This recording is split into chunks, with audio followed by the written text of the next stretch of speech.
Hey everyone, how's it going? Welcome to episode number 808 of NoDQ&A video right here on NoDQ.com, as well as the YouTube channel and NoDQ&A videos affiliate, RingsideNews.com. Big angle coming off the Memorial Day edition of Raw. John Cena, of course, made his return. He paid tribute to the men and women that lost their lives in combat. And then you had John Cena talk about the future of WWE and how if the future guys wanted to be on top, they would have to go through him. That led to AJ Styles coming out. We thought there was going to be an alliance between AJ and Cena, but then the club comes out and AJ Styles turns heel and reunites with the club. Got a lot of your questions here regarding that and other topics. Let's get started with the first one, which comes from Aaron Rift Guy. With the club attacking John Cena, where do you see that storyline going and who will help Cena?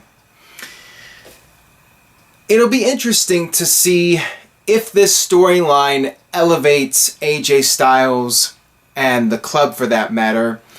I've seen a lot of different opinions about this online. Some feel that this is a great storyline, and I felt that this heel turn was well done. I felt that AJ attacking Cena, leaving, coming back, attacking Cena again, I thought that that was very effective, and I like the idea of the club as this heel faction.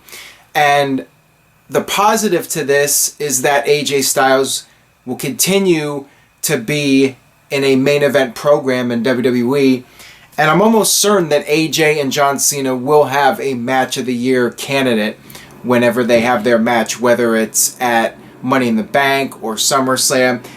I'm almost certain they will tear down the house, and this should do good things for AJ Styles' career to be able to have a really great match with John Cena. Now, of course, the downside to this is, will it just be a repeat of previous John Cena storylines against heel factions? Will Cena lose the first match to AJ and everyone thinks, oh, AJ's getting elevated, but then Cena wins the next 3 matches? Will Cena have help against the club? Probably not. Knowing John Cena, he can take on all comers, even if the odds are against him. It'll be interesting to see if the club is really elevated from this feud with John Cena in the end. It's not a matter of who wins the first match. It's a matter of when the feud is over, is AJ Styles put on the map for good in WWE? Time will tell. Got this one here from Marcus S. Do you think the WWE turned AJ Styles heel to feed him to Cena? I'm not sure if that's the case or not. I think WWE's mindset is that this feud will help elevate AJ Styles, and that really should be the purpose that it serves. That in the end, AJ Styles is a bigger feud coming out of this than before the feud started. Now, I know there's some concern because of what happened with the Wyatt family and Rusev and Nexus. And will it just be the same thing where AJ Styles wins 1 match, Cena wins 3 matches, and then he goes back to just being the upper mid-card star in WWE rather than AJ going to the next level and becoming a true main event superstar in the company? It was also interesting before the heel turn how much the crowd was into the idea of that match. I mean, that's definitely a good sign for the match. The crowd with the dual chants, AJ Styles, let's go Cena. It's definitely got the potential to be a really hot feud, but it's a matter of the writing, and will WWE make this a compelling storyline that in the end helps take AJ to the next level? This one comes from Dr. Mac. When it happens, what do you think of an I Quit match for John Cena versus Roman Reigns? Reigns would probably get the worst boos if he wins that way. That is something you could do, but I doubt we'll ever see it. I doubt we'll ever see Cena versus Reigns in an I Quit match. I'm sure one of these days we will see Cena versus Reigns, and perhaps that's one reason why Cena will not look too weak against AJ Styles, because you have that big money match with with Cena versus Reigns. That seems to be a long-term plan and inevitable that we will see Cena versus Reigns, but not in an I Quit match, because I do not see WWE having one of those guys give up. I just cannot imagine WWE doing that where one guy gives up. Maybe if John Cena was going to step away from the business, he would maybe do that for Roman Reigns and put him over. I mean, it would be huge if John Cena tapped out to Roman Reigns. I mean, that would definitely put Roman on the map. But one would also think if Cena was going to tap out to somebody, it would be to somebody like AJ Styles, to really give someone like AJ the rub, since Cena has never given up. And you could create a new star by having Cena give up to somebody. I would be really surprised if that match ever happens, an I Quit match between Cena and Reigns. Got this one here from Eduardo. Why does WWE insist on turning their biggest stars heel when Roman is still a babyface who gets booed? The fact is, WWE is not going to turn Roman Reigns. I've said this before in other videos. They have their idea of what a top star should be, and that is Roman Reigns. He has the look that WWE wants. He represents what the company wants in a top star.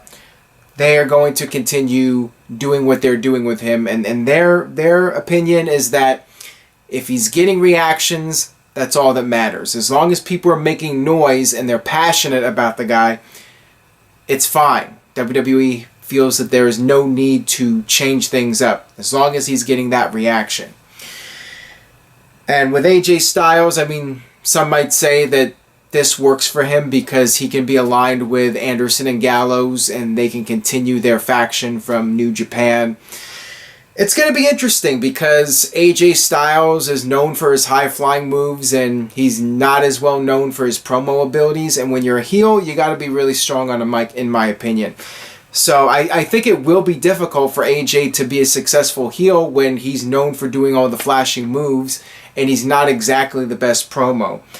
If anything, the fans will just continue cheering for AJ and booing Cena. I mean, that seems to be what will most likely happen. But as far as WWE is concerned, John Cena is the good guy and AJ's the bad guy. And that's the story they're going to tell regardless of how the fans react. And same thing with Roman Reigns and Seth Rollins. Literally the same exact thing. Got this one here from Hunter.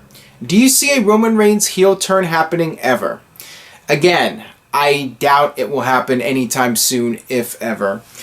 Same thing with John Cena. I think that WWE has this vision of what a top star should be, and that's what Vince knows. The top babyface who rises above hate and overcomes the odds and does all the media appearances and does all the Make-A-Wish appearances.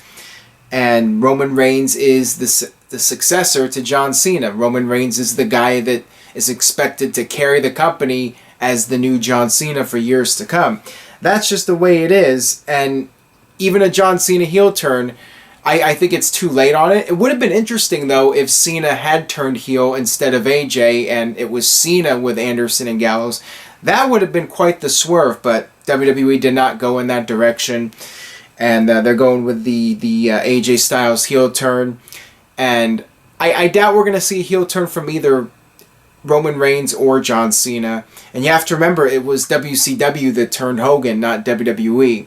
WWE hasn't really done a major heel turn with a beloved babyface, with the exception of Steve Austin, who had wanted to turn heel around the time of WrestleMania 17, and that did not work out so well.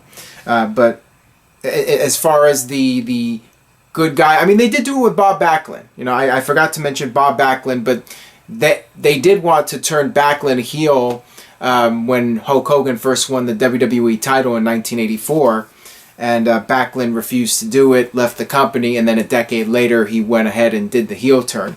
But besides that, I mean, we never saw Bruno heel turn, and WWE never turned Hogan. And I'm not expecting Cena or Reigns to turn heel. I mean, I just don't think it's going to happen unless Triple H or somebody else gains full control and can make the final decisions over Vince. That's the only way I see it as a legitimate possibility. This one comes from Andrew. Can you see the SummerSlam main event being between Lesnar, Roman Reigns, and Seth Rollins? That's an interesting idea for a match, but we've already seen too many Brock Lesnar triple threat matches. We had that one at the Royal Rumble last year, and then Fastlane. I think it's better to do Brock Lesnar one-on-one matches, but then again, it seems like WWE is running out of top-level opponents for Brock Lesnar unless we're getting Lesnar versus Orton this year at SummerSlam, which could be a possibility with Orton coming back. I'm not sure I would go with a triple threat. I think a one-on-one match for the WWE title would be stronger, as would a Brock Lesnar one-on-one match. Got this one here from Jared J. Smith. Hey Aaron, what did you think of Charlotte's promo and the split from Ric Flair? I had mixed feelings about that segment. I mean, on one hand, I thought that Charlotte was doing a good job at times, but then there were other times it seemed like she was getting thrown off by the fans that were chanting what at her, and she seemed to be lost with her promo. And I felt it could have been better. I do feel some parts of it were well done, but other parts were not as well done. To me, it was a very mixed bag. And as far as the idea of splitting Ric Flair from Charlotte, it does make sense when you consider the fact that Charlotte got over at first just by being her own character and not being the daughter of Ric Flair. I mean, it's gotten to the point now where it's more about Ric Flair than it is her. And I think that is what watered down her character and gave her less credibility. It's important for her to really develop her own persona and be on her own and not have her father be too much in the spotlight. So I can understand the concept of having Flair and Charlotte split up and have her go off on her own as a heel. Got this one here from B. Hill. Do you think that any of the recent releases will have the same path as Luke Gallows? Leave WWE and build their name elsewhere before return. Definitely. We've seen it before with several guys. I remember when Albert left in A-Train, he went to Japan and came back as Tensai. Now, the Tensai gimmick did not really catch on in WWE, but we did see him return to the company after being gone for several years. And same thing with Gallows. I could see it happen with people like Cody Rhodes or even Damian Sandow. If they leave for 4 or 5 years, maybe even EC3, one of these guys can come back to WWE one day and have a renewed push. I mean, part of it is just timing, and sometimes you just need to leave and work somewhere else for a while. And we're in this day and age where WWE is really the only game in town, and some of these guys have to go to Japan or go somewhere else for a while just so they can have a fresh start and continue to work on their craft, and then come back to WWE when there's a better opportunity or when there's an opening for them to come back and make an impact. This one comes from Jake Lewis. Do you see Ric Flair returning with another woman to represent him against Charlotte? If so, who and when? It seems at this point that there's no indication or direction for Ric Flair to come back and be aligned with someone against Charlotte. We did see Becky Lynch come out to make the save for Natalya as she was being attacked by Charlotte and Dana Brooke. WWE seems to be focusing on the Charlotte-Dana Brooke duo.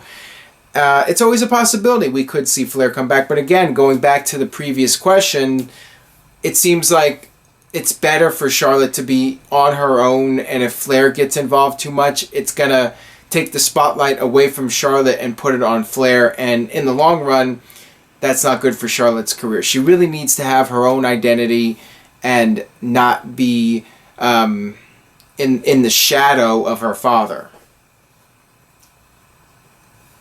Got this one here from Tristan Quick. Everyone is very excited about the WWE brand split, but do you think that there are any negatives?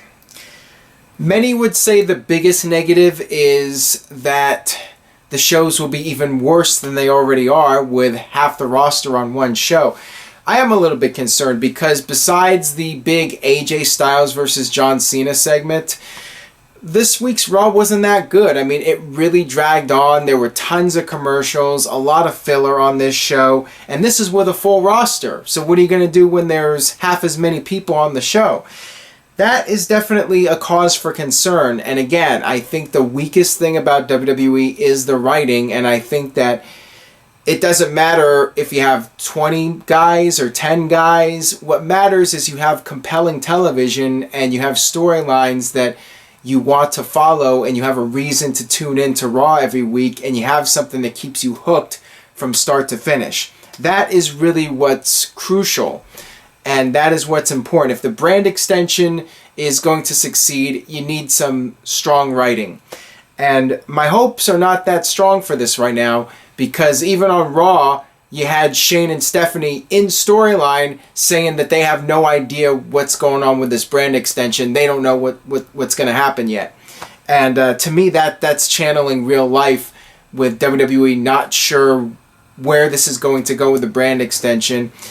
And I've seen people with speculation about the brand extension, and apparently there was a roster leaked, which I highly doubt. I mean, this is WWE, and this is a company that doesn't even plan things a month in advance, and this brand extension is still over a month away now. I really doubt that they have any clear indication on where they're going with it, besides maybe Roman Reigns on Raw and John Cena on SmackDown, something like that. But beyond that, I doubt that there's any sort of long-term planning with it.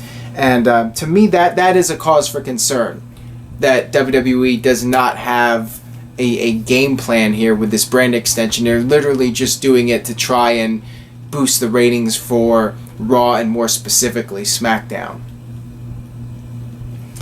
This one comes from Mark Ryan. How do you feel WWE will handle Brock Lesnar with the brand extension? Do you think that they will assign him to a specific brand? I would guess that Brock will be on Raw, since Brock is a part-time superstar and Raw will still be the A show. I mean, no matter how much WWE pushes SmackDown, at the end of the day, Raw is still the primary show, and it has been for many years and will continue to be the main show. And if you're paying Brock Lesnar all that money, you want to have him appear on the show with the most exposure. And even if SmackDown is positioned as an A show, it's unlikely SmackDown will even come close to having the viewership that Raw has. Even if SmackDown is... It's going to take a long time for fans to really get in the habit of watching SmackDown. Fans that are not watching SmackDown right now, it's going to take a lot of time. So in the meantime, you have more people watching Raw. And because of that, it only makes sense to have Brock Lesnar on Raw when you have more eyeballs watching him. Got this one here from Sohail. Now that the brand split is occurring again, do you think women will have a higher chance of main eventing SmackDown shows? Probably not. Again, I think that the only chance we'll see of a women's match main eventing a major WWE show will be if somebody like Ronda Rousey comes in. Maybe every now and then on SmackDown or Raw you'll have a women's match end the show. We've seen it every now and then. Trish and Lita did it many years ago. And we've had main event segments with Charlotte and Paige and Charlotte and Natalya. Every once in a while, the women will have a key spot on a WWE show, at least on a television show, but probably not a pay-per-view or anything like that, unless you have somebody like a Ronda Rousey coming in. Got this one from Sean. Do you think that maybe The Shield was a success because of Reigns? The Shield was a success because WWE booked them all very strongly. When The Shield came in, they were dominant right from the get-go. The Shield won match after match after match, and it wasn't until about 6 months into their run, or even 7 or 8 months into their run, that they finally lost a match. And they lost to Daniel Bryan. And that was one example of WWE actually elevating somebody. You built up the Shield, and then you had Daniel Bryan beat them and end the Shield's undefeated streak, and that helped elevate Daniel Bryan. That was good booking by WWE. The way they booked the Shield, that was really well done, but they saw big plans in all those guys, and in particular Reigns from day one. It wasn't so much Reigns. I mean, Reigns was in a good role too. He was the enforcer in the Shield, and his talking was kept to a minimum. And he just went out there and beat up people, and he got over that way. So yeah, WWE did a really good job with the Shield by protecting their strengths and hiding their weaknesses and just booking them as credible forces. And sure enough, they got over. Got this one here from B Money. If not for the injuries, how successful could NWO 2000 have been? Or would WCW have still found a way to ruin it?